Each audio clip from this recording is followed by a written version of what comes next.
ద్రవ్యోల్బణాన్ని ఎట్లా కొలుస్తారు అంటే భారతదేశంలో ద్రవ్యోల్బణాన్ని అంచనా వేయటానికి ఉపయోగించే సూచిక ఏంటంటే టోకో ధరల సూచీని వాడతారు. టోకో ధరల సూచీని వాడతారు దేశంలో ద్రవ్యోల్బణాన్ని కొలవటానికి, ద్రవ్యోల్బణాన్ని తెలుసుకోవటానికి. అంటే టోకో ధరల సూచి అంటే వాస్తవానికి ఎలా ఉంటుందంటే ఎకానమీలో ఇక్కడ ఒక కంపెనీ ఒక వస్తువు తయారు చేసినప్పుడు ఆ కంపెనీ ఆ వస్తువును ఏజెన్సీ తీసుకుంటుంది.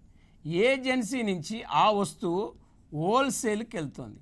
హోల్సేల్ నుంచి ఆ వస్తువు రిటైల్కి వెళ్తుంది. రిటైల్ నుంచి ఆ వస్తువు కన్జ్యూమర్కి వెళ్తుంది.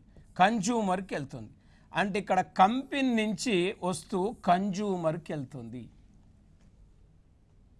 మరి కంపెనీ నుంచి వస్తువు కన్జ్యూమర్కి వెళ్ళినప్పుడు జనరల్గా ఇక్కడ కంపెనీ టు కన్జ్యూమర్ అంటే ఇక్కడ కంపెనీ నుంచి కన్జ్యూమర్కి వెళ్ళినప్పుడు ధర తక్కువ ఉంటుంది. కానీ మన దేశంలో ఏ వస్తువు అయినా వ్యాపారం ఇలా జరుగుతుందండి.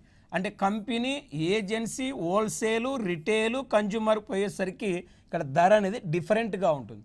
అంటే మన దేశంలో ద్రవ్యోల్బణాన్ని లెక్కించేటప్పుడు ఇక్కడ చిల్లర ధరల సూచిని తీసుకోరు. ఇది టోకో, హోల్సేల్ అంటే టోకో ధరల సూచి.